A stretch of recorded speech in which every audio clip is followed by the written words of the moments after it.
Wonder, I might not need to video this, so that's fully charged then. Is it? So it might be okay. Okay. Should I video anything just in case? Turn off that fucking rock music. Actually, that's fine. Actually, that fucking that YouTube's will bring it down. I got it from a USB port. It's lastly set for Windows laptop. A gaming laptop. For my gaming. You fucking love gaming, don't you? Yeah, in the same way, like Don't. We are live on the internet. the same way you'd like. Don't even start. So, did you put that in video? No, the same way you like driving Doom buggies. You never do it. You Yeah. never have to do it, but you really like doing it. That's the same way like gaming. That's bang on. Welcome to the live stream. I got you told me you were late because. Oh my god! I I knew could've said- exactly. I I knew could've said exactly. anything. I I knew literally could've said exactly what you were going to say. No, I would have gone way worse, probably. No, you. I know exactly what you were going to say. I know. I was going to say it. 21 already. My god! Thanks for saying hello. Really makes it feel like there's someone on the other side of the camera. Don't shush me. Don't shush me. This is 50% of my live stream. Actually, I'm the director. You're the sector. No, we're director and co-director. But I'm director, and you want to know what someone's saying?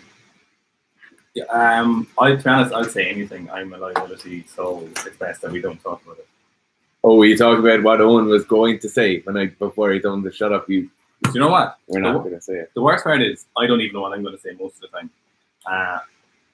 For a man who I could have gotten worked in corporate, genuinely, I could have gotten fired so many times for some things I did. Yeah.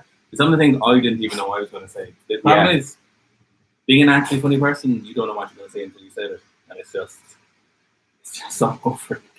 One time, I'm actually can't even say the thing I'm thinking of, but I'll tell you after. Go on. It was my first week. Right on your pad. I actually can't. I'll just tell you. Is this about someone showing baby photos? No, but that also could have been one That's of those. hilarious. There's so many times when it could have happened. Like,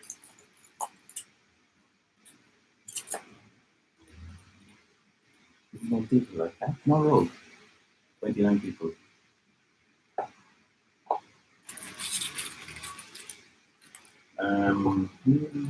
Oh, You simply will not be talking about your mouth full of food. I'm just going to nip that right now. When that's fully finished and the saliva has vacated your mouth, then you can say something. No, I don't think it has yet, Darren. We're a high quality mic. We're not doing that to people. I have a point to prove. Right. Go on. OL says, Yes. what would your advice be to a lifter who currently trains 3 to 4 times a week but wants to increase to 7 to 8 times a week? Just wondering so I can transition smoothly and avoid burning. So, oh my God. 3 to 4 to 7 to 8. How you go from transitioning to 3 to 4 to 7 days, you go from 3 to 4 to training 4 days a week without missing a session for 6 months. And then you go 4 to 5. So that's like every second week you train 5 times. Then you go to 5 and you don't miss a session for 6 months. And then you go 5 to 6 and you don't miss a session. I probably go from 6 sessions. You're talking about 6 days. So I go from probably something like 5 to 8 sessions. Because the only way you can ever go to like more than 5 sessions a week is when you're in a place where you can do multiple double sessions. Yeah. So one double session a week is never worth it. It's just simply not. Having tried it from personal experience, it just doesn't work out because you're trying to cram so much extra stuff in. So ultimately, you can do 5 sessions a week pretty well for most people with other life. This is something we're talking about the other day about commitment and training. Yeah. So going from 5 sessions a week to something like 7 to 8 sessions a week is going from a whole different level of commitment and a whole level different of training in your life that you really need to be ready for. So if you can go from the level of 5 days a week to 7 sessions a week, you need to be fully committed to it. So then we're looking at five training days, but we're looking at 2 of those have two sessions, right? To be honest, and this might not be fair, but if you're even asking the question, it's not time to go yet. Really, it isn't though. It's taken really me not. 10 years to finally do double sessions, and that's after having it's your own company. Like, Yeah. you know, like it's. I understand, and Gary gets it too. Like people want Absolutely. to train really hard. You want to do as much as possible, but it just isn't worth it unless you can do it long term, really consistently, like Dara said. Yeah. If you can't, then it just really isn't worth going from something like that. You need to be talented. You need to be training for a long time. Like we're talking like close to 10 years of training before you can justify it. Because when you think about this, right, you think about Gabriel doing multiple sessions a day by the time he was 18. But Gabriel had, by the time he's 18, 10 years of training already, okay? So there's no way you can speed up that adaptation process after like 2 or 3 years of training.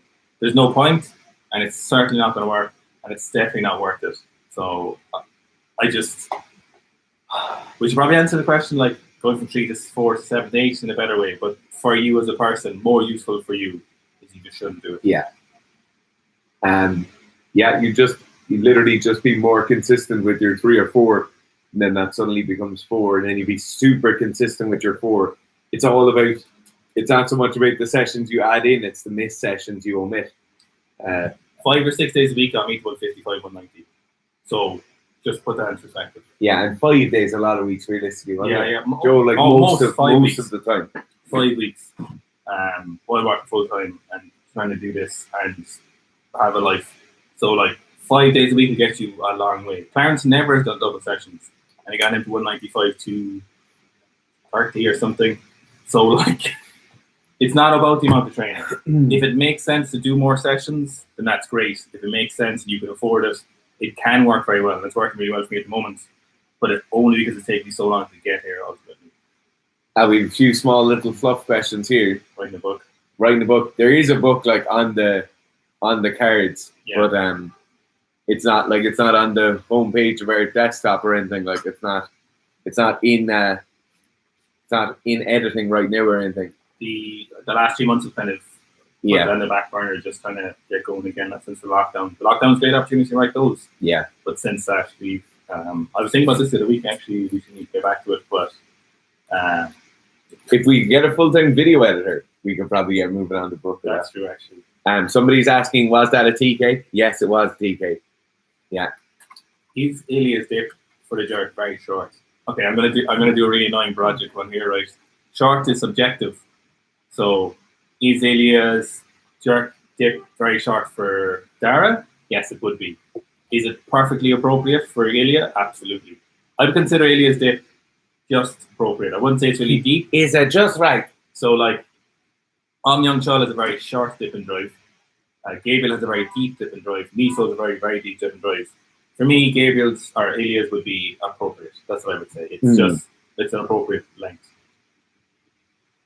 Okay. You want one? Yeah, I just floored it like. Florida. As a bigger guy, 6'3", 117 kilos. 117 kilos of pure diesel. 117 kilos, a big country. What would you recommend for getting faster for rugby or American football? Used to play, want to get back into it, thanks. There's a number of things here, and it kind of depends where you're at right now, right? If you're 6'3" and you're 170 kilos and you're the strongest you've ever been, right? So you've been, say, powerlifting or whatever for the last few years. What you can do is you can take most of your training load and put it into pure speed work and pure agility work. You'll find when you're at your strongest point, like top end strength is the main limiter for actual speed. But when we look at speed on a field, a lot of the time, it's not speed for speed's sake. It's acceleration, it's top end speed, and it's agility. So a lot of the time people talk about being fast on a field where it's like a 50-meter sprint isn't necessarily what they need to be the fastest at. They need to be very fast at going from 0 to 10 meters very, very quickly, then being able to turn around the 10 meters and come back. If you're kind of out of shape, though, and you're not at your strongest point right now, and you need to work on speed and agility and acceleration, what you should then look at it is more kind of a broad approach, right? So rather than just going, okay, I can forget about my gym work, I can forget about the other stuff, and just go into speed work, agility work, and acceleration work, what you might need to do is start with some sort of strength phase. So maybe 6 to 8 weeks of actual strength work, actual general movement work, Then you will go bring that strength work into some acceleration work, maybe some power work. And then that acceleration and power work becomes more specific acceleration and more specific power work. So I hope that's going to clear. But yeah, it does really depend where you're at right now. If you like, ideally you'll be in great shape and you can just do a load of sprint work. That sprint work, I'd probably go 30% all out maximal speed, 30% agility. So Illinois T drills, the usual. Bronco be for high capacity, and then yeah, your last one could be acceleration work, which might be with a sled, or you might also just have general capacity work. So a lot of the time we might feel slow or sluggish, and we're not slow or sluggish. We're just slow or sluggish when we're tired, and some of us get tired a lot more easily than others. Just I have some like generic comments about getting faster. So at 117 kilos, you need to think about ultimately weight makes a big difference to how fast you're going to be able to run, how fast you're going to move. You know, the more mass you have, the more a specific type of that mass is going to do the moving, and that's ultimately muscle tissue or contractile tissue. So you need to ensure that you're in a place where you have the most amount of contractile tissue.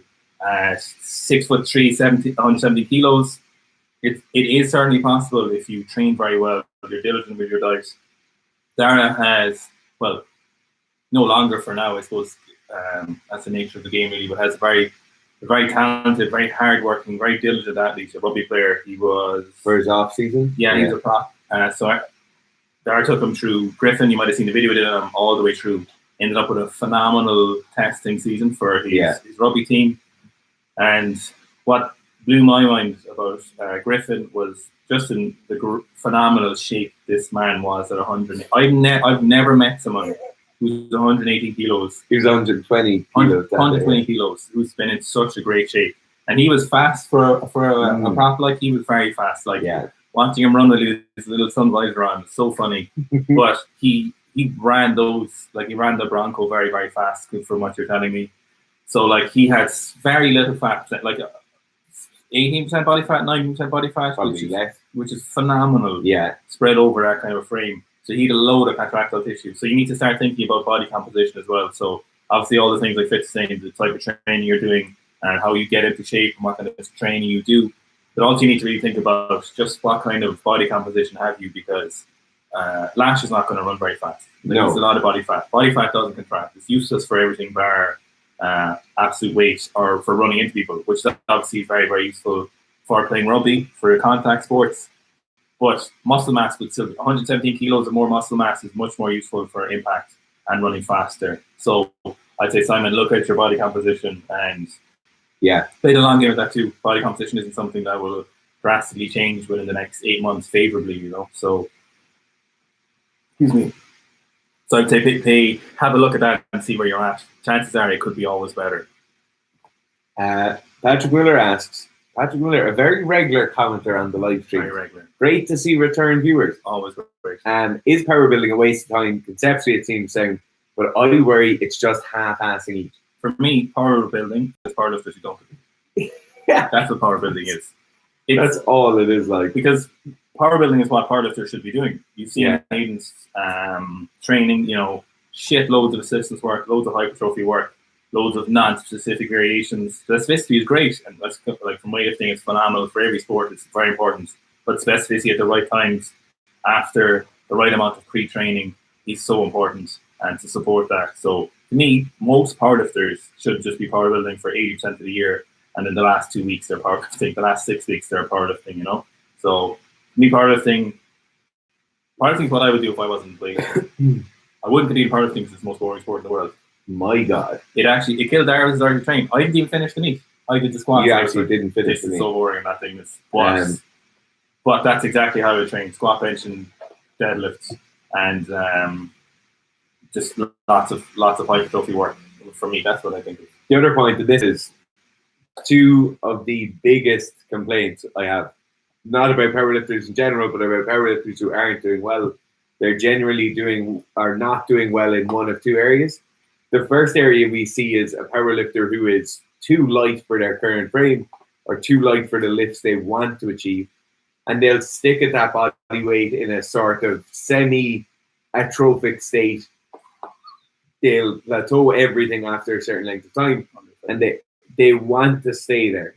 So this is like, and this isn't talking about good powerlifters. This is talking about like powerlifters who are squatting. What's a small squat? Squatting with 150 kilos. 150 kilos. They've been training for 5 years and they won't go up in weight. Like power building in that sense is like exactly what you should be doing. If you want to be the strongest person possible, realistically, you need to be the biggest person in the best shape possible. Like nobody who wants to be really, really strong can be really, really strong and be 60 kilos because that doesn't exist. People, you're then not strong. You're just strong for a 60 kilo person. So that's the first way I think people or powerlifters in general hold themselves back. The second way powerlifters in general hold themselves back is they become this gigantic, unathletic blob who's then their squat goes up by 10 kilos in a year and their body weight has gone up by 27 kilos in that same year. So they've gone up by proxy because they're now this much, much larger unit.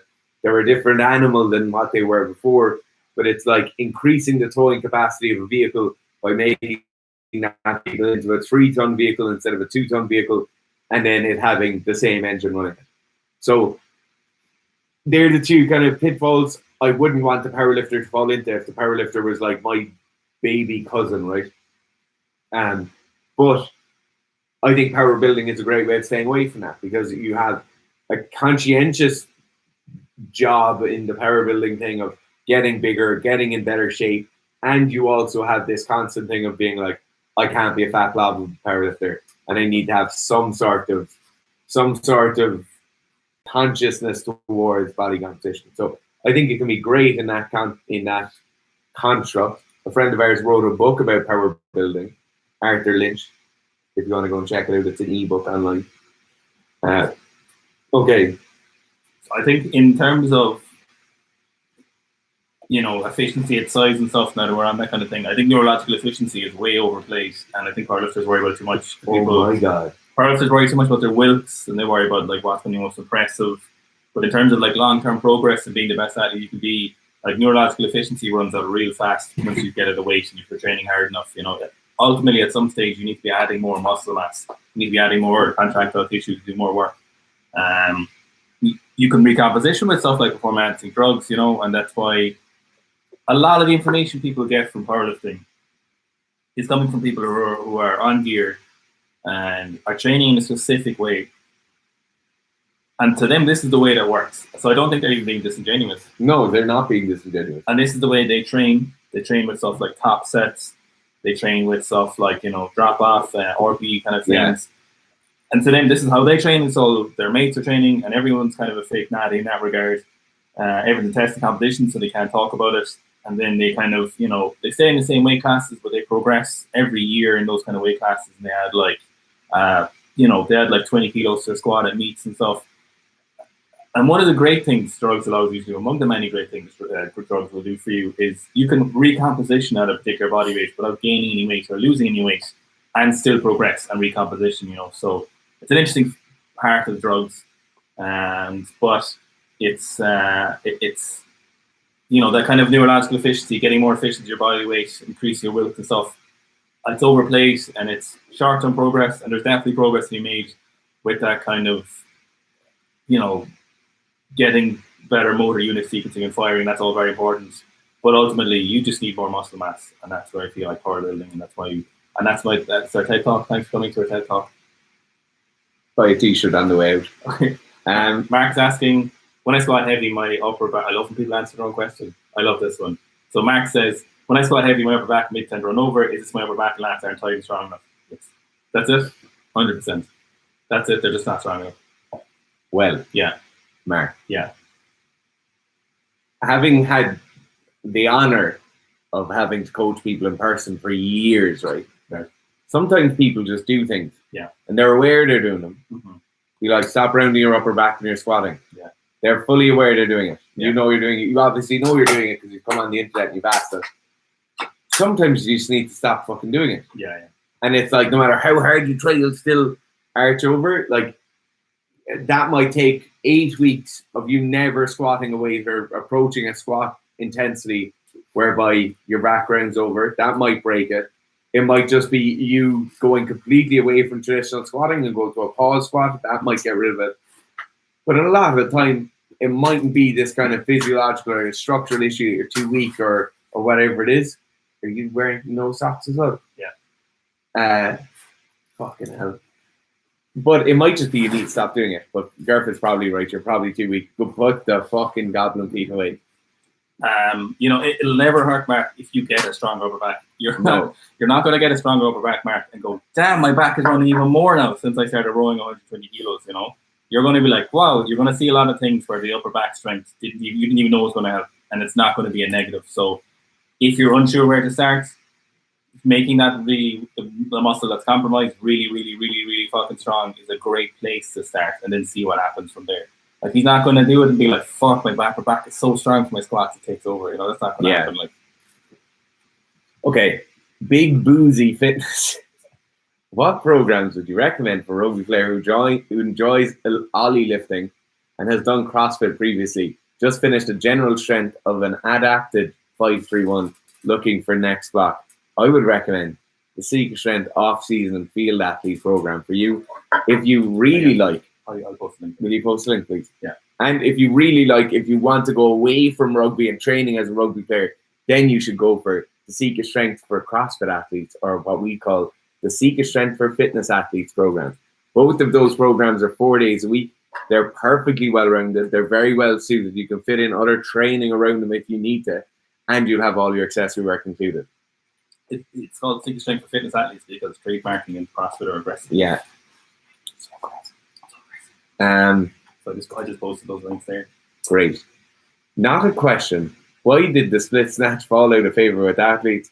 Is it no longer allowed, or is it too cumbersome to train? Do you have this one? Right. So the main reason, right? It's so warm in here. It's so hot. So if you think about weightlifting as two centers of mass, two bodies of mass moving around each other, and you're trying to lift one center of mass up as low as possible for just high enough for that other center of mass to get underneath the other center of mass. So this one is the barbell, this one is your body weight, and you want to get one of these underneath each other as fast as possible. And essentially, the split snatch is not as low as the squat snatch, and it's not as fast as the squat snatch. So essentially, it's requires more coordination, so it's a little bit slower, and it's not as low or as stable as the squat snatch is, essentially. So that's basically it. You're just trying to move two masses around each other and get one under as fast as possible in the most stable position, in the most consistent one. And the split snatch is not that one. And stuff like this happens in sport. It's like the high jump used to always be, people would jump over it as if they were jumping over a hurdle until Fosby came along with the Fosby flap. And it's just biomechanically better. Okay. Big Bruce said he's coming into in season. Oh, if you're coming into in season, what you need to look at is, I wonder what, if you were doing 5-3-1, the off-season athlete's still going to be a better fit for a rugby player. The issue with 5-3-1 is the program isn't really well suited for anything except a powerlifter that was really, really, really strong, looking to kind of still be kind of strong. It's a great starter offer program. Thoughts on walking every day? I fucking love walking. I do it every day. Did you miss someone there? No. Oh, you didn't. Sorry. Walking is great. If you could do 10-minute walks after every meal, you'd be jacked and tanned. Fast bastard, powerlifter. Fast bastard. Looking to cut from 110 to 90ish. Is your powerlifting program suitable to run while doing this? Yeah, it would certainly be suitable. It wouldn't be a bad idea. But if you want to be a more jacked faster when you get lighter, one of the probably the off-season athlete would be a great one to run while you're cutting weight. Yeah. You'll burn more calories per session, and the most important thing when you're cutting weight is you're trying to maintain as much muscle mass. So there's a lot of hypertrophy work. There's a shitload of work fast and hypertrophy stuff in those sessions. And that'd be the most suitable thing to run. The powerlifting program would certainly be suitable if you want just kind of to come in, get your training done, and focus on losing your weight other ways outside of training. So you could run the powerlifting fine, perfectly. But if you want to attack this head first, if you want to make this the thing, I'd probably run the 2 blocks of the off-season 8 weeks, and you have a pretty nice body composition. You'd be getting close to that point. Then what you could do is, if you start at 110 and you end up at like 97 or 8 kilos after 2 months of the off-season one, because realistically, you lose like 5 kilos in the first 2 or 3 weeks, no problem if you make any effort. And then after that, then you'll slowly lose an extra few kilos. So what you could do is run the off-season for like 2 blocks, get a nice body composition, get in better shape. You'll feel like a better human as well when you cut that much weight. And then when you get close to kind of 90 or your goal body weight, you might get to like 93 kilos and be like, oh shit, this is actually a nice one. And then you can start running the powerlifting blocks. Then I would recommend if you're looking at our program. Smaller CY says, intermediate lifter doing Soviet model of snatch, clean and jerk, squat, pull together. 4 sessions a week, working between 65 and 80% for the prep phase. How often should they go for max? So, or 90% plus. Reset the max to plan from. So the thing with 90% is you should be able to hit any week at least 90% in your snatch.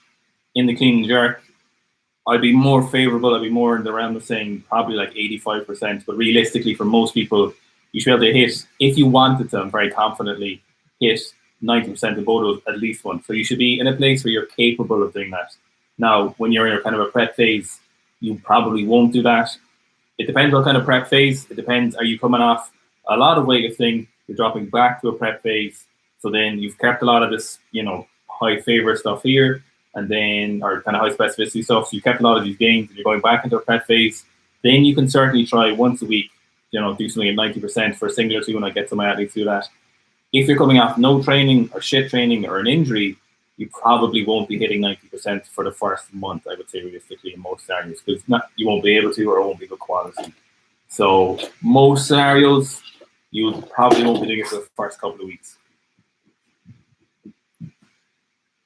I have nothing to add on that because I wasn't listening to you when you were talking. That's fair enough. How do you rate seated good mornings as a way of increasing hip flexibility?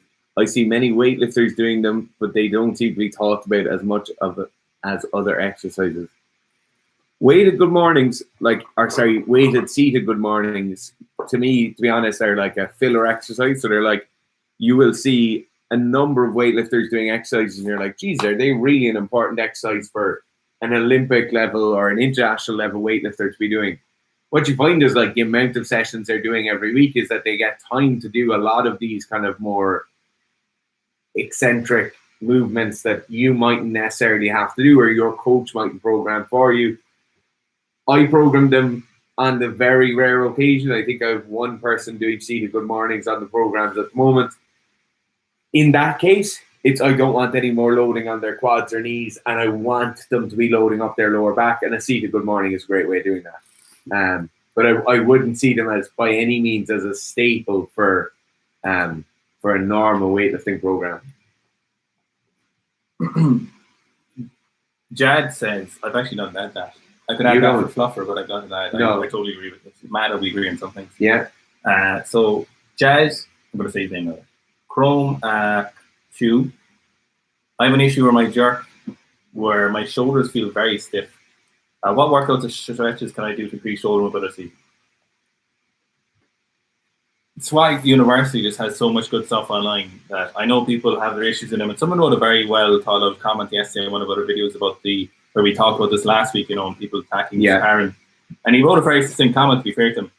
But ultimately, again, Jad, what I'd say is look at any Squat University shoulder stuff, find one that works for you, and some of them are very, very effective. So you can look at stuff like foam roll your lats, foam roll your thoracic, single arm overhead dumbbell or kettlebell walks, bar hangs, the gymnastic stretch where you lie on the ground and someone lifts your arms up feels amazing. Oh, that feels great. So hard to get something to do for you.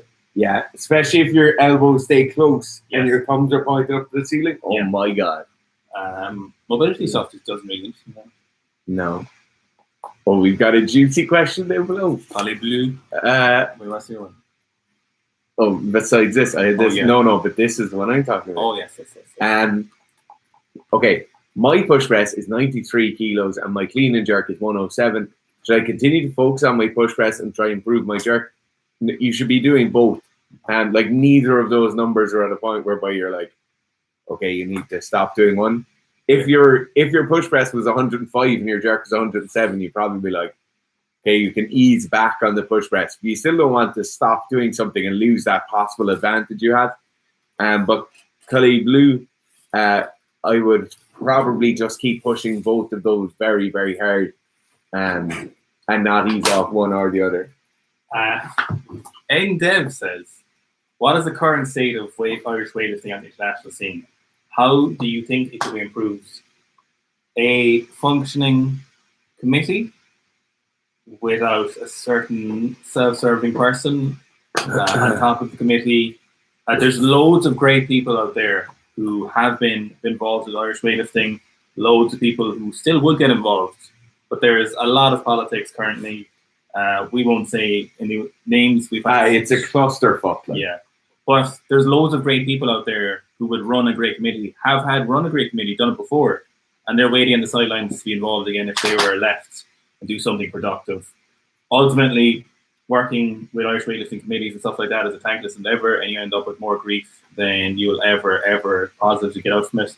Even if you get a net neutral, you'd be great, but you'll always end up with more grief, more time wasted, more money spent, and more just harassment that you could ever want. How do you think it improves? Just honestly, even the people that are there are people who have been in the past. If they're involved again and just aided in the committee, it would start ticking away over again, I would think, to be honest. Ultimately, there's not much money.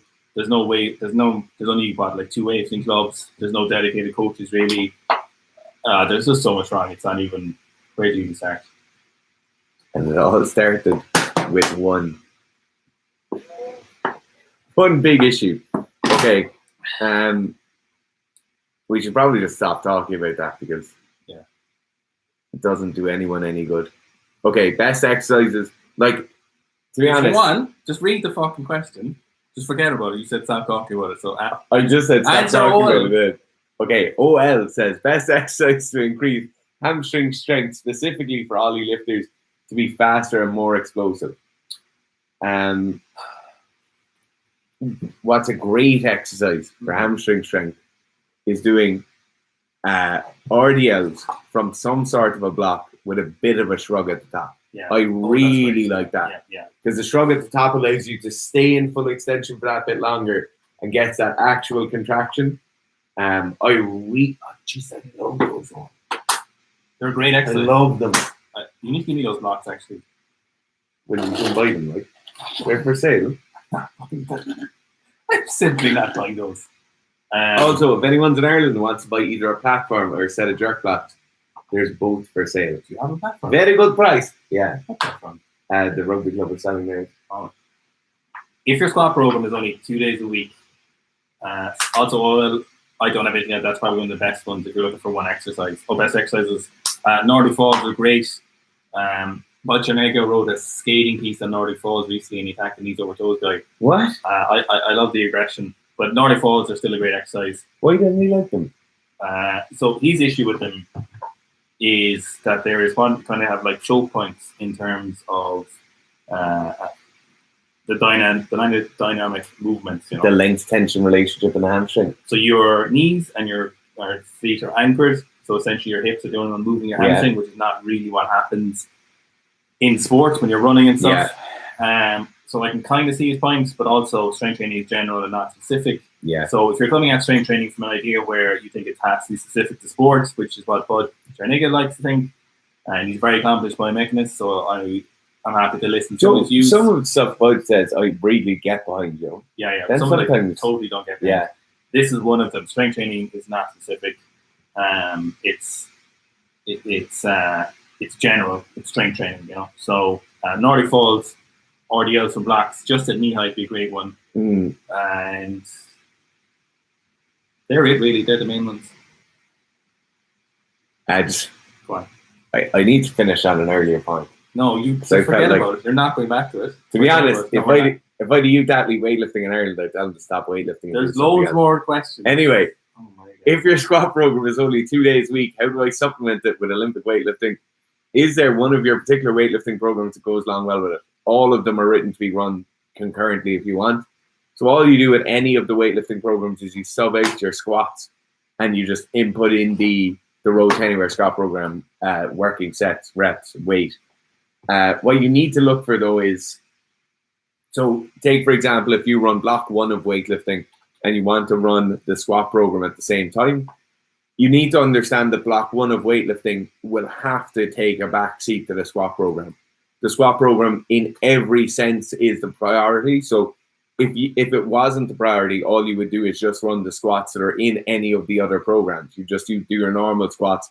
The squat would be put in probably priority 3 or 4 on the list of prime exercises, and it would progress along that kind of list of priorities.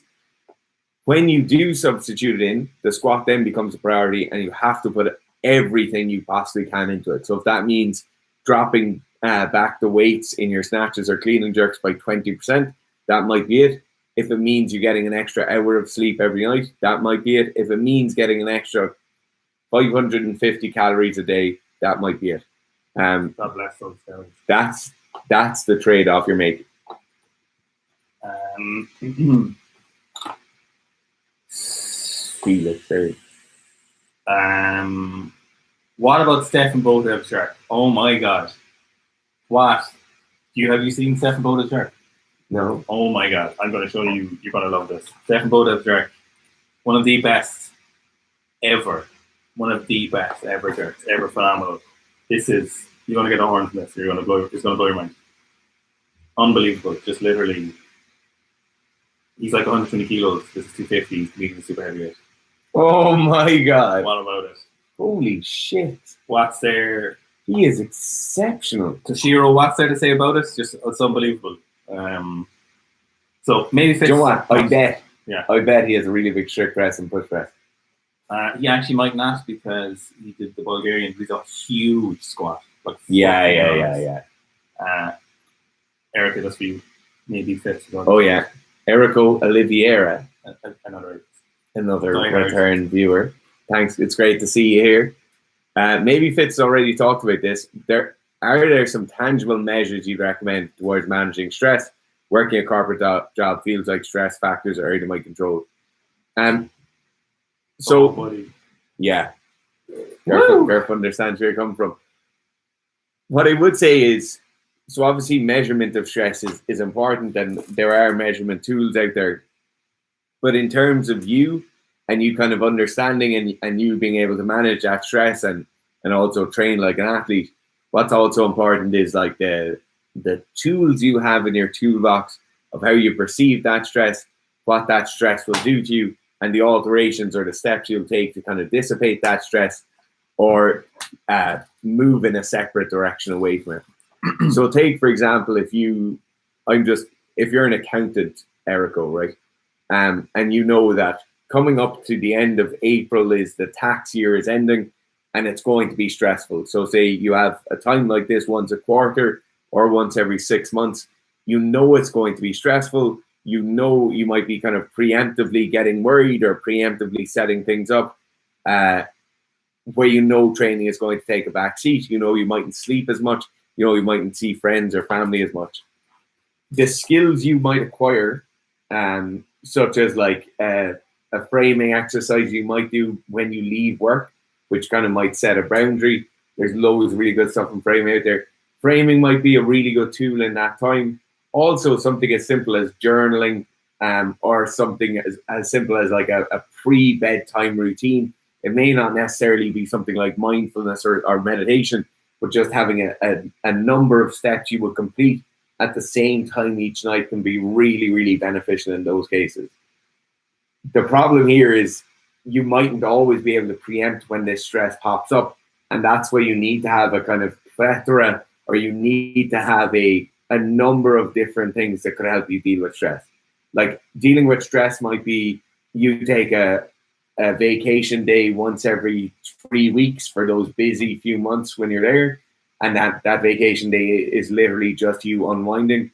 But if it's not preemptive stress, that's why you need the framing exercise or a mindfulness exercise or a like a nature intervention that can help you immediately at that time. So there is a number of things. So it's not just about measuring the stress itself. Like people often look for the something like a wearable tracker to give them a measure of stress. So like a heart rate measure or variability measure, but that's a measure of physiological stress. And although psychological stress does impact in, and they're both interwoven, I wouldn't be particularly worried about measuring the stress acutely at that point. I'd be more worried about patterning that stress and trying to figure out when it does occur and when it doesn't occur, and then giving you a number of things to work on if you know a time or if a stressful time is coming up. So hopefully that did help you. I've got 2 practical recommendations in regards to dealing with stress from a corporate job, and 1 existential, but probably the most important one.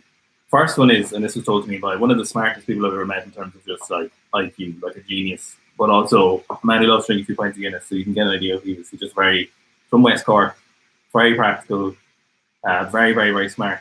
And he said to me, you just have to protect yourself from caring. So you, like Fitz is talking about framing there, you've got to put it in perspective and what it is you're caring about, how relevant that is to your life reality. Something that helped me a lot was just realizing that you've got to protect yourself from caring about this. You can't say don't do your job to a good caliber, don't be ambitious, don't do the things you need to do, but you have to protect yourself from caring about this to an extent where it is detrimental to your mental health. That's really important. The other one is when you leave work, you need to mentally leave work as well. You need to, once you check out, you need to be checked out fully and just forget about it. No good comes of thinking about stuff. Some people can do this very well. Me, one of those. Some people are not able to do that. Some people just can't stop thinking about it. Some people like me, when I swiped out of the gate, my brain eradicated everything to do with work, and that was that. And you will find yourself being in a much happier position.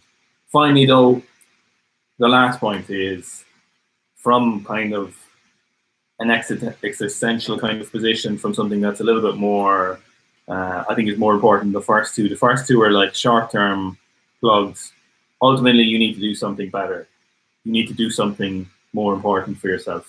I know people like to talk about good quality jobs and being good benefits, good wages, good work environments, but I don't think it's enough as a person. You've only one life. You can't waste it doing a job that makes money for no reason. Like, you have to be better. Do better for yourself. You owe it to yourself. Don't stop advocating for yourself. You've got to go do something more important than working a corporate job if that's not what you truly want to do. For most people, and a lot of people, it's not. It might take years to figure this out, but you've got to make a better effort and not do something just because it feels like it's something you need to do or should be doing. You've got to go be better and do something, ultimately. And it's something that's not talked about a lot. I know you're laughing, but that's how Fitz deals with stuff like that. But but it's true, though, honestly, Erico. Like, if you put it in perspective, you'll be old before you know it. You'll be 60 odd and you'll wonder, what the fuck did I do, So yeah. That's not to say you should pick something easy. You need to go do something. It could be very, very difficult what it is you go to do, So have a look at what you're doing and where you're going. Sometimes people are very afraid of leaving. Sometimes they're very afraid of change. Loads of people are like this. They'll stay in a job they don't really like for fear of the other job being worse, or for fear of the other job being something that is being the new person. People hate that, being the new person for 6 months and being afraid of changing and stuff, because change is very difficult and it's scary. And as humans, you don't want change. Specifically, change means adapting to a new environment and dealing with new problems. No one really wants to do that. Most people aren't psychopaths, So some people like change, but a lot of people are just like, oh, the fuck, starting a new job. Who do I sit with at lunch? Like, you might be, the dream job might be something totally different, So there's so much to this, but I'd say ultimately, if you can leave and do something else, you owe it to yourself, Erico, to do better. Do better. Do better. Abdullah Abe says, hey, I'm a field athlete in a 6-month off-season looking to increase speed. Bought your guys' 8-week squat program for 1RM. I was wondering, should I do power cleans during this cycle or after? So this is, I'm wondering what kind of field athlete you are, but if you're looking to increase speed, right, and you have 6 months to do it, so you have 2 of your 6 months taken up with what we can call an aggressive strength block, right? What I would do, Eric or Abdullah, during this time is the power clean can be used as a really good strength tool, but more than likely you're probably going to use it as a power development tool. So I wouldn't be putting it into my devout 2 months of strength training. What I would be doing during that strength training period is I would be obviously squatting a lot, I'd be pressing a lot, I'd be rowing a lot, and I'd be doing some sort of deadlift or pull from the floor. When you transition out and you have a 1RM that's 20 kilos heavier than it was before, you're then tapered into this period of training where you're really good at hitting 1RM singles, you're really good at top end, really high intensity stuff, and then you transition from this strength block into what is now going to be a power block and what will eventually be a speed devoted block. But the only time I would get you to do power cleans or maybe think about doing power cleans during that strength block is if you've never done power cleans before, you've no idea how to do the movement, and then essentially you'll be practicing or learning how to do the movement for the 2 or 3 months that follow you finishing the squat block. Do you think I have an ass action? Yeah, you definitely do. The width you're spreading your legs apart means you definitely do.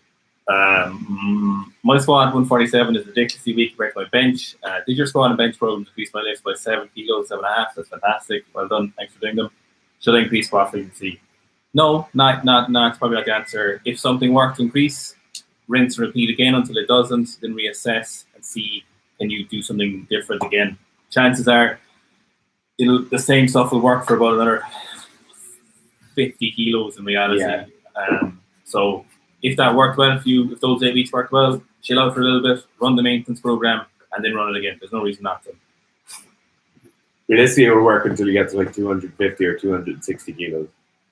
Has anyone told only kind of looks like Richard Branson? You don't really. I haven't seen that one. Maybe it just on the camera. Do I look different in real life on the camera? Yeah. That doesn't look like you were there. Like, I don't know what that is. There's a stranger sitting next to me. Who is this guy? Who is this guy? Okay, enjoy the accents. Based on the things I learned from your videos, I roll my eyes at most fitness product advertised online. Yeah, we roll our eyes at them too. So many expensive contraptions say they train your core power by twisting. Do you know what? Who did you bring it up? What's hilarious with this? Oh, we both have rulers. What's hilarious about this is it's always core power. They talk about like doing little rolling wheels, and it's like, oh, increase your core power today. Power is the rate at which work is done, right? So that would mean a measure of intensity and the measure of time that you're doing it at that like output, right? But what your core musculature is there to do, above all else, is maintain its level of contraction for a long time.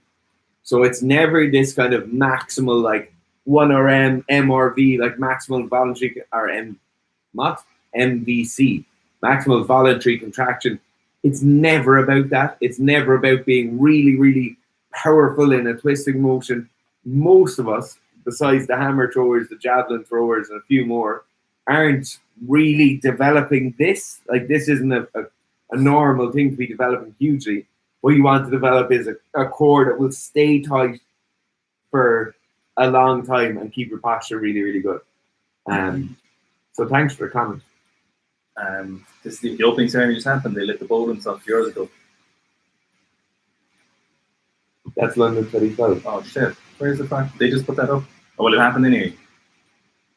I don't know what happened. So it started. The Olympics. Who to watch for the Olympics? Lasha, Guo Husing-chung, Miso, Anton, Yoni Tashinsky. See how Yasmin does. Who else? Ritfars, Nino, Lu Zhaojun.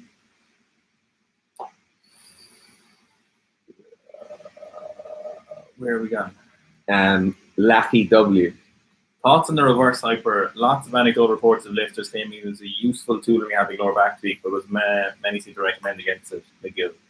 So I'm a huge fan of anecdotal evidence in terms of rehabbing from pain, because ultimately if you got rid of pain by something, I think that's very important for other people to know, because it might work for those. However, I'm also on the side of people who are very, very smart, intelligent experts, someone like Stuart McGill, who, if he recommends against it, then I would also take his words into consideration. Ultimately, you are your own person. You are an adult, and you have to make decisions for yourself unless you have a coach and a very trusted physio rehab, which then you would go to that person and say, I trust you, and then you're going to tell me what to do, and then you would do what they say. Yeah. But if you're not, and you're trying to rehab yourself, then I think you need to make some... You all right? You need to make some decisions based on what you think might work for you and see how it goes. If you have tried everything else and your lower back isn't rehabbed, then you can go try the reverse hyper maybe and make a best guess based on what you think might happen with that. That would be my answer. I love the reverse hyper. I give the reverse hyper to a lot of weightlifters. Even if they don't have a reverse hyper machine, you can kind of hang off a GHD backwards, so arms locked in, and hips on the front pad, or in certain places if there's like a high windowsill, you can do it as well. Okay, Manuel Shearer says, how could I complement your powerlifting program to transform it into a power building approach? What you would do is you would ensure you're in a calorie surplus if you're trying to build muscle, a calorie deficit if you're trying to alter body composition and drop some weight. You need to make sure the rest of your lifestyle is really conducive to being in good shape. So you have a fairly high level of cardio. You're probably talking about cardio 3 times a week, or else walking daily for 1 or 2 different bouts. And you wouldn't really alter the program all that much. What you might want to do is, if you have 1 or 2 weaker areas in your physique, if you had smaller biceps, you might want to add in once or twice a week some really focused work on that. But the powerlifting programs have a lot of accessory work in them, and you're going to get in much better shape, assuming everything else is right. Like the most easy part of bodybuilding, probably the easiest thing in the fitness industry, is prescribing weights, sets, and reps and exercise selection for bodybuilding. A 12-year-old child could do it. The only hard piece is getting the rest of your dominoes in a row. Ducks in a row. That was the word I was looking for. Ducks. Yeah. That's the word you were looking for. How do I know if an athlete should move up or down a weight class?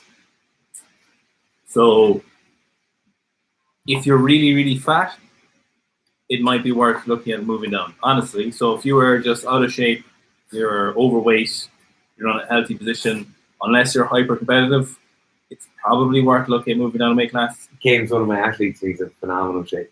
Is he really? Yeah. Right. Ripped to death. If you're a younger athlete, it's very likely that you need to move up in that class. So if you're a younger athlete and it's the same class you started in, or it's within like one class of what you started in, you probably need to move up another one realistically. If you're a younger athlete and you're just starting training, if you are very low percentage body fat and you've been training there for more than a year or so, and training is either stagnating or it's not going as well, it might be time to add a few pounds, 2 kilos. Yeah. Became good athlete. Yeah.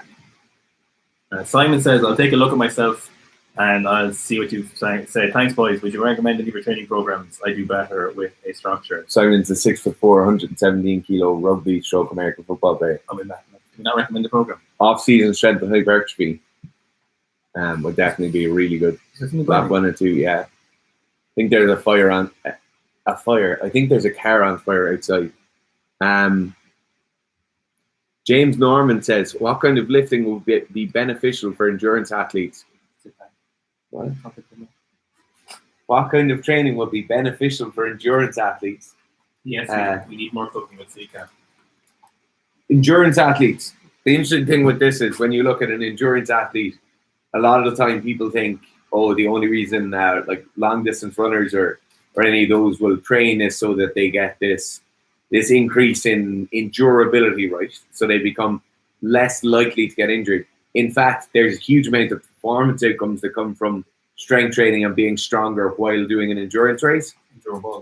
Endurable, yeah.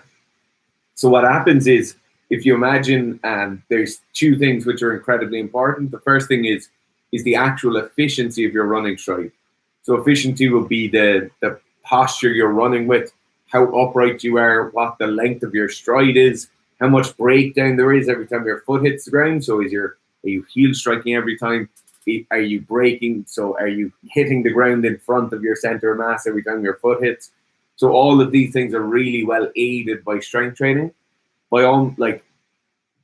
You can be really, really, really good at running and extremely weak. So what I would say is you need to look at where you are right now. Do you have a 1.5 times body weight squat? Can you deadlift twice your own body weight? Look at those things and then look at where's the breakdown in my running technique? Do I tend to lose posture when the race gets a small bit longer? So if I'm going for a 5K race, do I tend to lose posture and lean over more? Do I tend to start heel striking after the first number of kilometers and then look for those weak spots and then look for direct strength training interventions to target those weak spots? But you only need to do that once you've hit all of your prerequisites.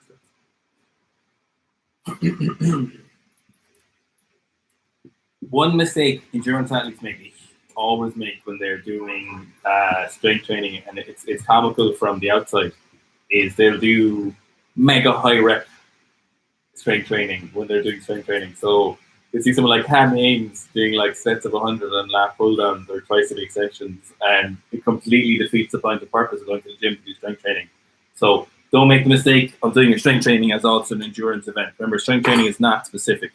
Gym training is not specific to your sport. So don't go to the gym and I need to do 3 sets of 20. Maybe just 5 sets of 5 might do it.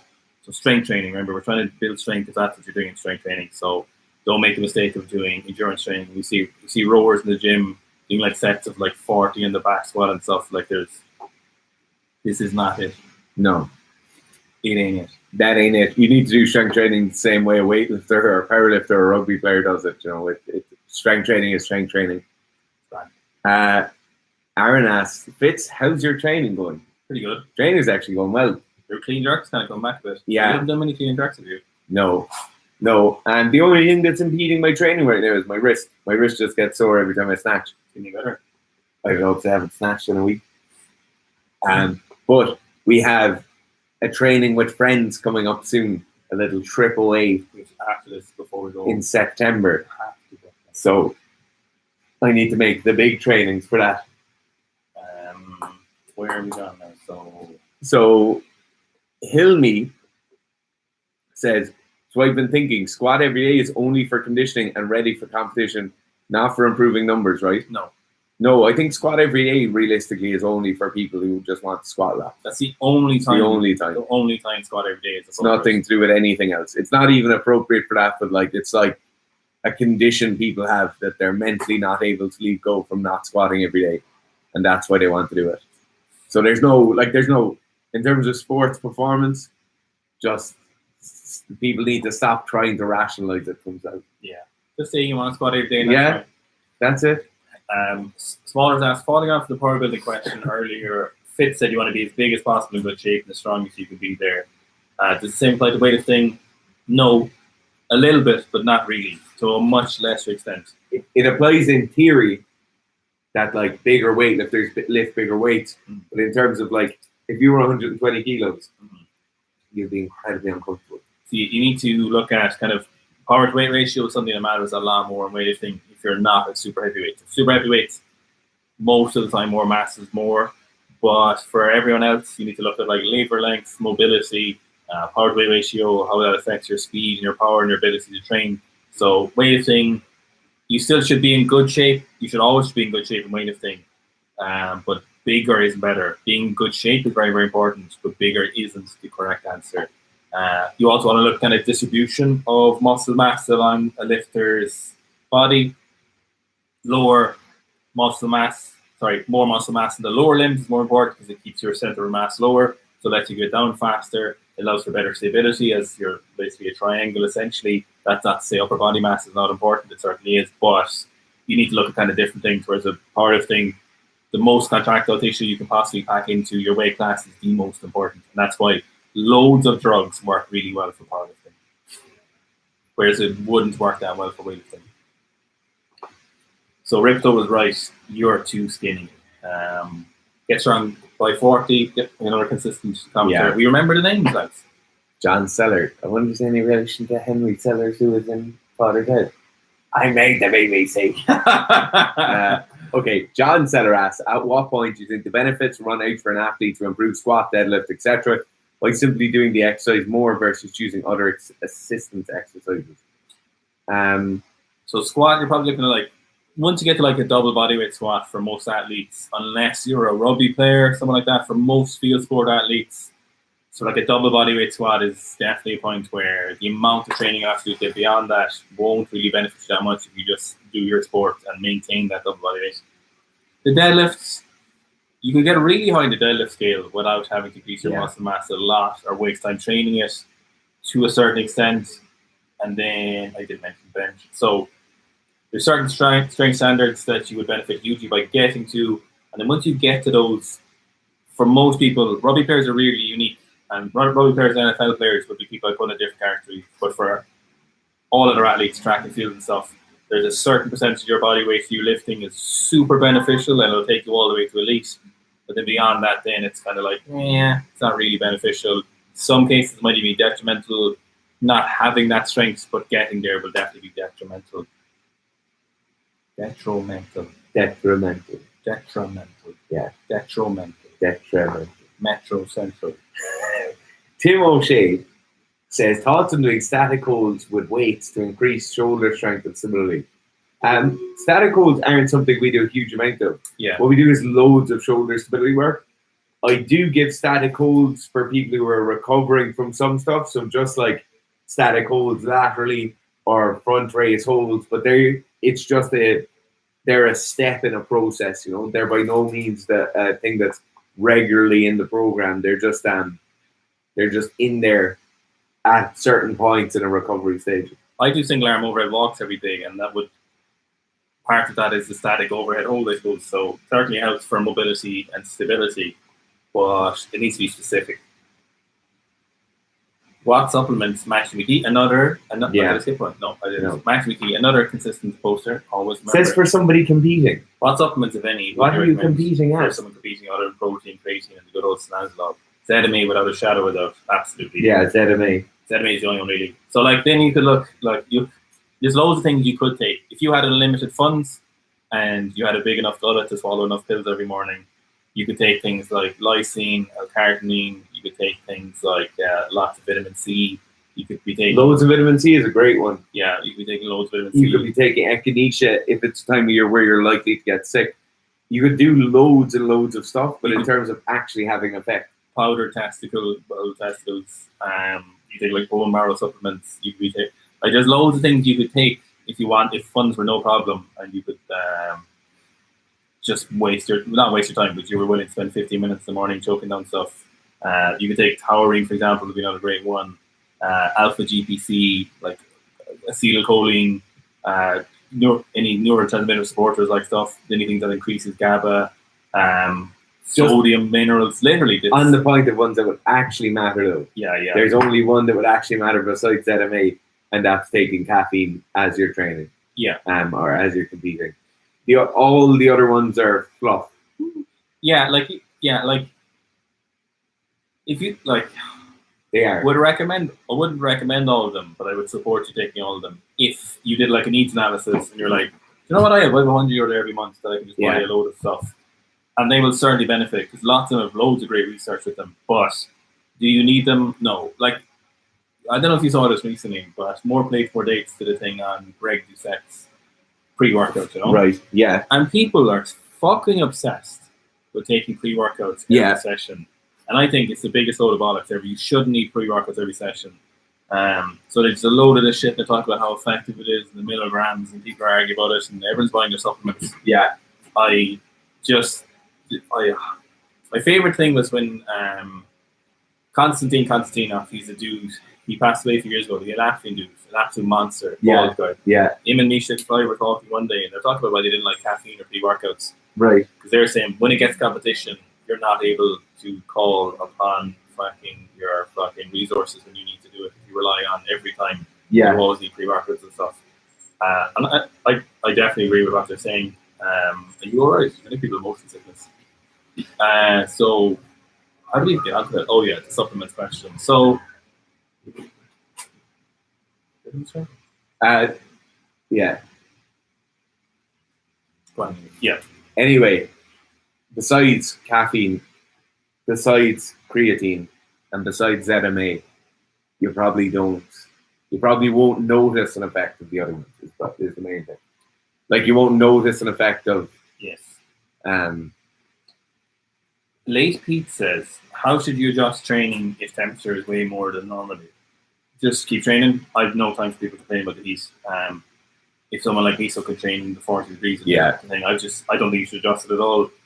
Loads of questions about this recently. So late, you just kind of you've hit me at a point where I've had enough of this question. I've enough of people being a bitch. Do you know what's a great idea though? That being a bitch. Get a wet rag, and you put it here along your arm, in between sets, and you will cool down marvelously. Really, really effective. Okay, you skipped my question. Go back to bastard facts.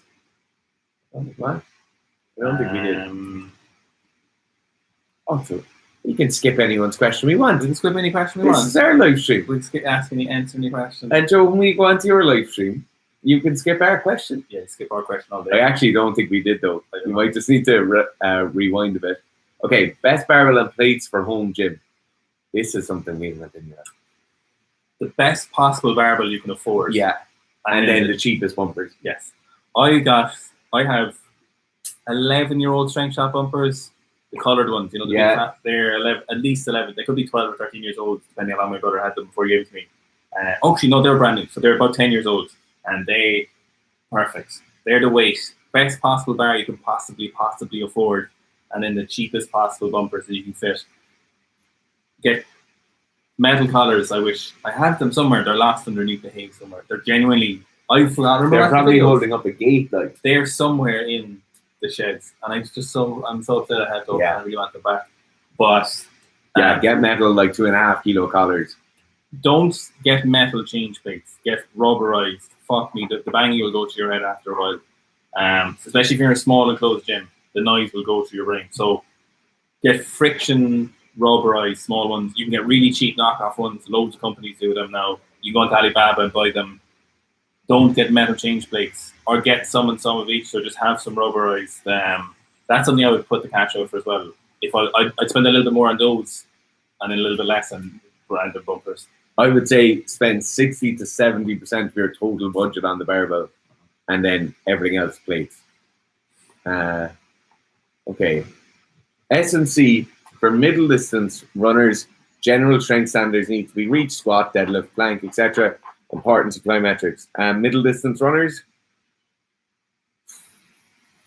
So in that case, you still need to be quite explosive, right? You're still running. Yeah. You're still running fast, right? So you're looking at the strength prerequisites for plyometric training. You're looking at minimum 1.5 times body weight squat. You're probably looking at a twice body weight or 2.5 times body weight deadlift. And then in terms of your planks and stuff, this really comes down to the morphology of the runner itself, right? So in most cases, you're talking about a 90-second plank with about 10 to 20% of body weight put on extra on the hips. So in my case, that'll be a 90-second plank with 20 kilos on my hips. That's like, the important thing is that these things are progressing, you know, like with the deadlift and with the squat and stuff, you need to just hit that number and keep that number there. With the midline stuff, because there's so little overall training volume taken up by it, you can just keep pushing it a small bit. Importance of plyometrics, if you're middle distance, they are quite important. When you look at common injury kind of pathways for middle distance runners, they get a lot of repetitive strain stuff.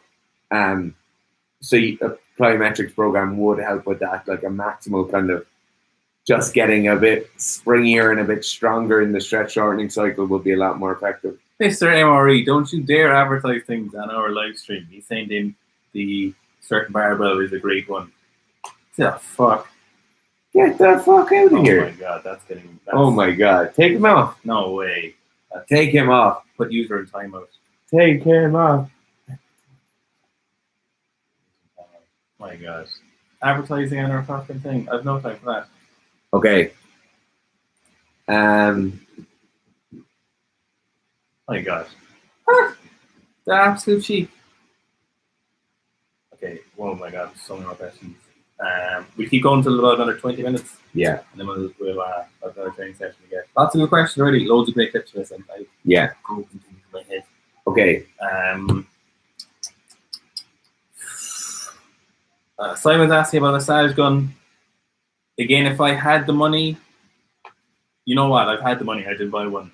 But if I had the money well beyond what I needed for it, I would buy one. Initially, when they came out, they were so expensive, and I wanted to buy one, but I was not going to spend €500 on a fucking massage gun. So how many physio treatments did you get for that before that breaks as well? Like? Yeah. So now, I bought one for like €100, broke after a while. If I hadn't, I'd use it. I just haven't been asked to go buy one lately. If you have the money, I'd definitely buy a decent one. It would certainly help if it's not going to hit your pocket. Okay.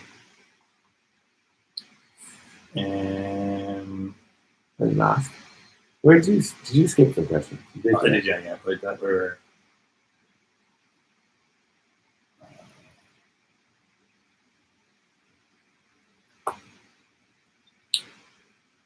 Can we just start cherry picking questions? Yeah, that's our cherry picking question.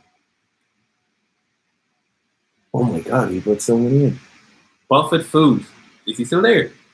No. Oh, I got it in there. What principles should a powerlifter take from weightlifting training / movements, and should a powerlifter take from weightlifting training? What principles should a powerlifter take from weightlifting training or movements? Should a powerlifter take from? Okay, I think you just had a spaz out question. So you could look at like the.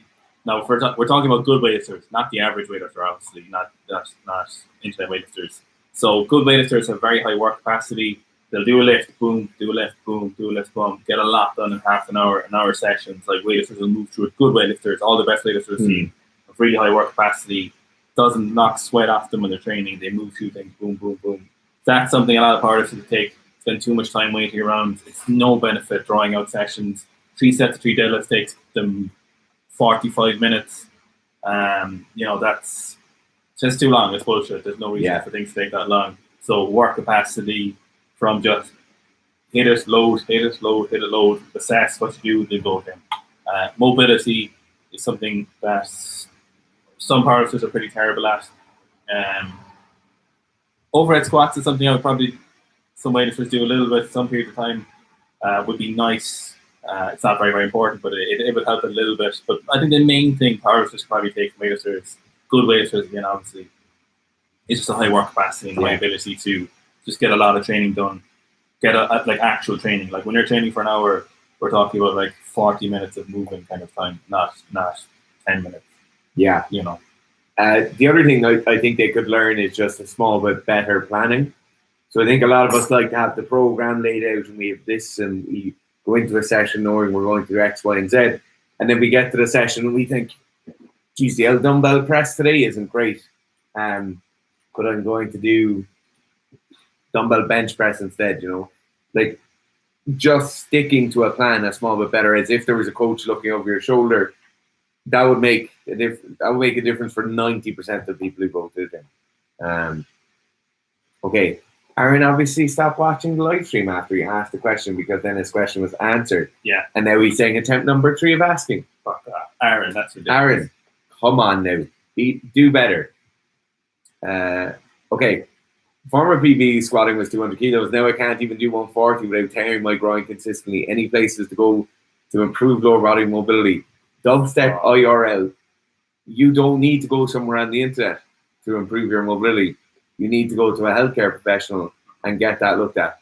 Multiple tears in the same location are due to complete and accurate and utter lack of muscle knitting. He's lacquering his muscles. Jesus Christ. So if you consider muscle fibers will usually run like this, so you have loads of fibers running parallel to each other. When you get a muscle tear, they tend to knit in like this, and you'll get a ball in your muscle. That ball people commonly call scar tissue or whatever it is. And this muscle, so obviously this is super strong, when you get stuff that's kind of half knitted together, it just tears continuously over and over again. We'll start to get, if you get chronic muscle tears, you start to get this calcification around that area, and that can lead to serious issues down the road. So you don't need to go anywhere. You don't need to go to squat university. You don't need to go to mobility WOD. You don't need to get whatever book. You need to go to someone and get an actual MRI and start looking at that. And then it might be a surgical intervention or a non-surgical intervention, but that has to be worked on if it's actually a muscle tear you're getting every time you squat. Our Conor Mullen, our regular, says you see Sign Max 240 we did, and we were My God. Okay, a few more cherry picks. Somebody just asked, right? Flash P99. Can you run the Road to Anywhere and the 12-week winter program concurrently? Don't. You can do it. It will definitely work, but just don't do it. Both of those programs are trying to make you better at two different things. What you will find actually is in the 12-week winter program, the squat's quite aggressive. The squat progressions are quite aggressive. You'll make big BBs on it. It would make a lot more business sense for us. Like myself and Gareth would get an extra few quid out of it if we just told you to run both, but yes. You're better off not doing it. What do you look for? There's one there about incorporating more core work in the powerlifting by Brandon P. Brandon P.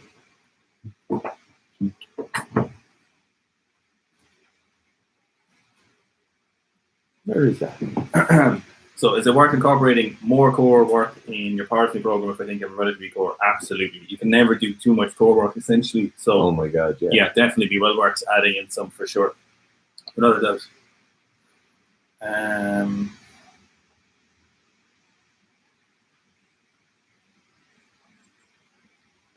Somebody asks how to rehab a sprained ankle. Go to a chartered physiotherapist and do rehab work with them. I had somebody who has had torn ankle ligaments and fucked up feet for a long time and not rehab them. I cannot emphasize how important it is for you to get rehab. Someone said, Yoel Romero challenged you guys to a squat off. Here, buddy, any day of the week. Here's a game, right? It says, been watching your squat everyday videos. You have mentioned a small off program, at least not recently. As the program is pretty proven and 4 days a week squatting with your 72 max discussed, it's proven that everyone who does it has sore knees after. Everyone who gets it always has sore knees, and then they lose all their gains after. Oh my God. It's an unrealistic volume of training for people to be doing after they do small off. Everyone I've ever heard, literally, and I'm not joking, I've known at least 10 people who've done small off, and all of them have all had sore knees after, and the sore knees last for a very long time. Everyone. So some people's maxes did go up for sure, without a doubt. If you do a lot of volume and make it through, your max is going to go up. But it's proven that people's knees always hurt after, all the time. Emil Ragnar Agneson, Owen, how did you get a 290 squat? Honestly, just naturally very good at squatting. I squatted 250 after 3.5 years. You know, honestly, that's just I'm not even going to make. It's not like I'm not going to be like I did some. Also, you concentrated on squatting a lot. Yeah. And you gained a lot of body weight to let you get there. Well, like from where I started, for sure. That's what I mean. Yeah. Like, you know, honestly, just was just very good at squatting. I think the first time I ever squatted, I could do like 120 for a set of 5 or something with a barbell in plates. So like at 70 odd kilos, that's not bad. Like, so no. I probably had a double body weight squat as before when I started squatting. So just my starting point was really high. You know, it really annoys me when people like Stan Efting will say they didn't have good genetics and stuff. By the nature of you being the best at something, it therefore means that genetics are the best. So like my squat, it didn't go anywhere for ages because I didn't concentrate. At one period of time for like a few months, I was squatting once every 2 weeks, and then I was like, my squat's too low, and I went from like 170 to 230 in the space of 5 months or something like that. So like honestly, there's nothing special I did. I just have good genetics. I followed the most, literally what I did. I'm not joking when they say the Road to Anywhere squat program was basically what I did. Like just good old fashioned linear progression with some resets in the middle. And I was just literally just had a high starting point, good genetic, good levers. I committed. I trained like a motherfucker to squat 290. You know, lots of people will spend their life and never squat 200 kilos or 250. You know, just is what it is, really. Yeah. You know. Update on the program for combat sports. It's ready. Just waiting for it to go up on the website. So expect that someday next week will be up. It's 10 weeks. First 6 weeks focused very heavily on strength, and then it kind of morphs into speed and power for your last 10 weeks. It's 4 sessions a week. Accessory work included in every session.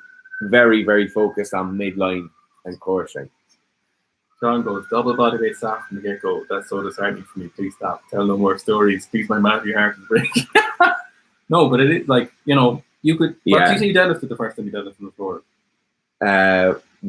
So the first time when I was set up to do deadlifts, they were loading a bar so you do a static hold, and I deadlifted 120 as a 14-year-old. Just play to your strengths. And I'm not a strong person. Like, yeah. You know, like, I said the word. Sean, like, to give you an idea, when I started coaching, I was 18. And the first time I ever deadlifted 200 kilos was at 6 a.m. shadowing a coaching class. And one of the coaches had 200 kilos loaded. And they were like, have you ever deadlifted 200? But I have no idea. I don't do deadlifts, and walked up and deadlifted it. Yes. Like, one thing, I never had any limits on what I thought I could do. There was no points that I ever think that I wouldn't be able to just do huge weights and squats and stuff, you know. Like, in my brain now, my limits are like maybe 350 if I was 110 kilos, you know. And I've no doubt that I would get there if I wanted to get there. Like, when I squatted 200 kilos for the first time, I said I wanted to rep it for 2, and I did it for a triple. And I nailed it in the first time. I was like, the first time I put 200 kilos, one of my proudest things I've ever done, decided 120 strict press.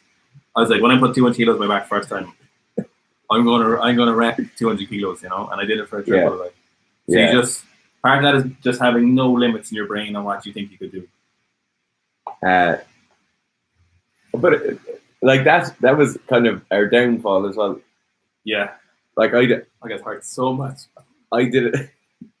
I was at rugby training one morning, and the guys had a team in for a triathlon, and they ended up doing the run for a triathlon after training because they didn't have someone to run it. But talk about running, I came last in a cross country. I came last, like dead last. No, and I mean, and I trained for that. I trained for the school team. I came last. Like, I genuinely, and I'm not talking about last as in like, oh Jesus, that was a tight pack. I barely finished the cross country 5K. Like, fully last out of 40 something people I still remember. Like, just play to your strengths. Like, I was never going to win that. The worst part as well, obviously I was fast over like 5 meters, you know. Yeah. So there was this like there was this Irish team, but they were going to Europeans and stuff. They were an athletic school. They had a lot of effort, you know. Yeah. And I beat everyone in the first like 20 meters. So I was like, and then obviously I died. Like, so you just gotta play to your strengths. Like, just had no like aerobic capacity in terms of like competitive. Like, I've good aerobic capacity now from doing a lot of it. Whereas in like compared to the average person, I'm much fitter than people. Yeah. But compared to a middle distance runner, like, you know what I mean? Like, just a fat blob in the distance, like lean left behind. You just gotta play to your strengths, like, you know. Yeah. Ben says, greetings, leaders of Sikhistan. While rehabbing an injury to my hand, is it okay to do unilateral stuff on my good side? Yes. Absolutely. Bilateral transfer. Is that what it's called? Bilateral transfer. So what you get is there's this so this kind of gets away from a lot of the theory of specificity, but what you find when you do large scale studies on pretty trained and untrained groups, you get 10 people to do double leg squats, and then you'll get 10 people to do single leg squats, and they'll get 10 people to do no squats. What you'll find is when you test and retest both legs, even the group that did like just squats on one side, their second side that did no work still gets stronger. So what you're getting there is you're getting a creation of this kind of like habitat of growth, or like this, your physiological system starts setting itself up to gain muscle tissue, to get stronger, to become more powerful, to be better at contracting, and that just ends up bleeding over into the other side. So even if I injured my left side, I'd still keep training my right side as hard as I possibly can, because it will stop me losing muscle tissue on my left side. And when I do get back to training, I'll have a much better hope of making this side strong again. Elective Throw said, love to see what I would have done a shop with her own a big dark chocolate this. I assume you would have been I'd love to have been a thrower. For this. Look at the size of his fingers. So like huge, long hands, very long arms, very long fingers. Yeah. Shot put might not have been that bad. I don't know if I'm tall enough for shot put. They're usually a couple of inches taller than me, like because they pack on a lot of weight, like don't they? Yeah. I don't know. You're talking about 6 foot as a normal height for. Weirdly, these are graded hurdles. Are they? For plyometrics, like obviously, Yeah. like so running and jumping over things, over fence and stuff. Yeah. Weirdly good at it. But I would just, again, I wouldn't be tall enough probably like for that. But just strangely, yeah, I'd say discus actually probably do, or javelin as well. I'd say. Yeah. Right. Neil says that I have aspirations of playing professional rugby. Absolutely not. No. Did you not? I No. thought you did. Realistically, no. Oh yeah. Okay, last one we'll answer, unless you have another one. What weightlifting belt? Hook grips belt is amazing. I've had it for a couple of years now, and it's getting better every year because it's molding to my fat back. It's so good. It's better than when it's brand new, which is a great sign of a belt. Yeah. Hook grips weightlifting belts. They're made in Russia. I fucking love them. Not sponsored. Not a friend, but they're amazing belts. They're cheaper. So what happened is I tried on the road weightlifting belt, which is similar. Went to go buy it. It was like $150. I was like, fuck this. I'm not paying this for a belt. Yeah. Hook grips belt was like €80 at the time, and I was like, give me that belt. Yeah. Give me that belt. If you want the Velcro belt, strengthshop.ie Velcro belt, it's $17.99, or I think it's around that. And that's my favorite belt. Harbinger make great Velcro belts. Harbinger make very good ones. You can get them. I just told them what Velcro belt again. What did you say? Strength shop. The Harbinger ones are better quality. I don't think so. You don't even have one. I've worn them. I don't even know Hook Grip sells these belts anymore. Guys and girls, thanks very much for watching. We hope you have a great weekend. Thanks for all the questions. Yeah, we do very much appreciate the level of engagement. $75 for the Hook Grip belts. That's like okay. 60 something euro. That's a fucking. No, that's phenomenal. If you went price for use, like I'm looking at like a cent per use per training session. Like so, there's black and tan. Obviously, you'd only get tan. You'd never get the white one. I think with all of never no. The black one you'd probably get. The pink one, I wouldn't mind the pink one. Yeah. So there's a tan one, phenomenal. He tells you about the size, and I got through the size. 2 seconds. Okay. Elector of Throws, who to be fair does. I've seen that name on the live stream before, right? Yes, I've seen. Says I ask it every Q&A. Have you looked at Bondarchuk's transfer of training stuff yet? You know what? Something I do like a really lot of training, sports science stuff. I haven't had any time in the last 2 months to read any actual. No, we're way too busy. Training stuff, and I was thinking about it the other day, and I feel like I'm getting dumber. So I haven't had a chance. You know, Chris Beardsley's synopsis of studies and stuff. I haven't had a chance to read any of those. I think Bondarchuk stuff is transfer training in sports. What is it? And he's asked this. He's asked us a lot, to be fair, and I haven't. Elective. We're probably pronouncing that name wrong as well. What we will do is we will take a quick look at this, and the next time you're on a live stream, say, lads, what's the story here? To be honest, I think I'm going to disagree with some of it. I'm disagreeing with some of it already. Really? So this sounds like a lot of stuff Q'n'A talks about. So I'm wondering. Yeah, next time, promise you, write down a sticky note there.